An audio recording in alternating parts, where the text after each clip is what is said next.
So, what's up guys? Welcome back sa aking channel sa Call TV. So, itong content ko na to, continuation na to guys sa last video ko. Kasi medyo na-motivate ako sa mga magandang comment nila. Ito. Gusto ko ganito guys. Ito. Click. Ito. Click. So, matutunan nyo to guys yung mga ganito sa maraming tutorial paano gawin. So, salamat sa inyo lahat guys. So, pinusuan ko na kayo lahat. So, bago ko simulan yung content na to, pinalangin ko sa Diyos na lahat kayong mga nanood ngayon nasa magandang katayuan ng buhay, masarap yung pagkain lagi, good health, at saka more blessings to come. So, saka bago ko simulan yung video ko, huwag kalimutan i-like and share at saka yung notification bell para update kayo sa mga bagong video. Wow, alam ko na. Yeah. Welcome sa Call TV. So guys, ito palang video ko. Sponsored pala to ng Gacha. So, located siya sa Lutupan guys. Pero ilagay ko din yung mga contact number dito. Kung gusto nyo magpa-deliver ng mga product na tulad nito. Ching! Masarap yan guys. May bago din sila ngayong store. So, kontakin nyo lang sila guys. Itong dalawa na to, mag-asawa. Para ma-deliveran kayo ng mga masarap na product nila. Capital Key U L TV Call TV.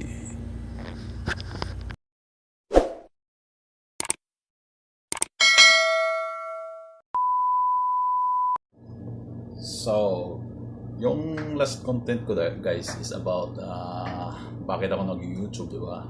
So, ito, kung ang tanong kasi kung makuha na natin yung 1,000 subscriber at saka 4,000 watch hour, so monetize na tayo, makakasahod ba tayo agad sa YouTube? So, common sense guys, parang nag-apply ka lang ba ng trabaho. Pag natanggap ka na, magtatrabaho ka muna ng 1 month bago ka makasahod sa isang buwan na yan. So, parang sa YouTube, pag na-monetize ka today, so simula ng araw na yun, magtatrabaho ka hanggang makasahod ka sa YouTube, di ba? So, gawa ka ng mga video, gawa ka ng mga magandang video. So, ito pala yung mga magandang video na ito, or content na di ko na-mention nung last video ko guys. Dahil nagmamadali ako nun. So, ito yung mga content kadalasan na patok sa mga tao, yung cooking show, yung nagluluto, kasi maraming tao na interesado na matuto sa luto. Tsaka yung tour sa mga magandang lugar, kasi maraming taong naghahanap ng magandang lugar na mapuntahan. At tsaka yung sports, kasi maraming tao, million ng mahilig sa sport, lalo sa NBA, sa PBA, sa Pilipinas, sa soccer. So, yung patok ngayon yung sa mga gay, halos lahat ng mga vlogger ngayon, mga gay, mga sikat na kasi magaling sila eh. Magaling silang mag-isip ng mga content. So, at saka pwede ka rin kumanta. Tsaka yung sa mga yung mga mahilig sa sayaw ng mga nagko-content na sayaw, sila yung kadalasan na tinatamaan ng copyright kasi gumagamit sila ng mga music na hindi pwedeng gamitin kasi may-ari na. So, paano iwasan yung copyright guys? Pwede ka naman gumamit ng mga music na bago pero may limit siya na hanggang 9 seconds lang guys. Pag lumagpas ng 9 seconds, strike ka na sa copyright. So, pag nakatatlong strike ka sa copyright, sayang naman yung channel mo, matiterminate lang, pinaghirapan mo yan. So, yun guys, para makasahod tayo sa YouTube, dapat pagtrabahuan natin. Gagawa tayo ng yung mga sinasabi ko kanina. Kasi doon tayo makapera sa manonood, sa views at saka sa ads. So, sa next content ko siguro, about tayo, kung magkano sasahurin natin every view, 1 view. Pare-pareho lang ba kung sa Pilipinas o sa ibang bansa ang manonood, pare-pareho lang ba? At saka sa ads, paano tayo makapera sa ads? So, yun. para makagawa ka rin ng mga magandang video. Dapat alam mo yung mga kailangan mong gawin. Dapat yung cellphone mo guys, naka-horizontal siya, nakapahiga. Kasi pag nakatayo siya, yung video mo pag-upload mo ng video sa YouTube, iba pangit yung ano. Tapos ito yung length niya guys, para sa YouTube. Ito yung dapat yung sukat niya, para sa screen mo. At saka gumamit ka ng mic. Dati, mga video ko, pinapanood ko, natatawa na ako kasi hindi marinig yung boses ko. At saka yung mata mo guys, dapat na nakatuto ka sa lens para parang nakipag-usap ka talaga sa mga tao. Diba?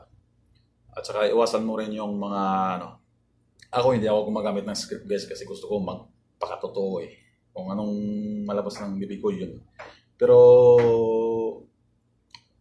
mas advisable na gumawa ka ng script guys, para pag harap mo sa camera, maganda yung pag-deliver mo ng mga salita. Ako, basta ayaw ko ng script kasi parang makatotohanan talaga. Oops. Nantok na yung si PD. Tapos, pag nakasahod ka na rin, dapat marunong ka rin mag-share sa mga tao. Unahin mong pangangailangan mo, syempre. Tapos, pag may sobra ka na, share mo sa iba. Para maraming kumapasaya. Kasi, sa totoo lang guys, ang totoong kaligayahan guys, yung may mapasaya ka ng ibang tao eh. So, kaya itong purpose ko sa channel ko na to guys. Kung di nyo lang alam, dati, may mga ginagawa-gawa akong mga bagay-bagay na magpapasaya sa mga tao. Kaso na ito lang dahil yun, nawala na ako ng, alam mo na, wala na yung pera. So na ito. Kaya sinusubukan pinasok ko yung YouTube kasi sa mga napanood ko kasi maganda yung kita. Pero yung kikitain nito guys,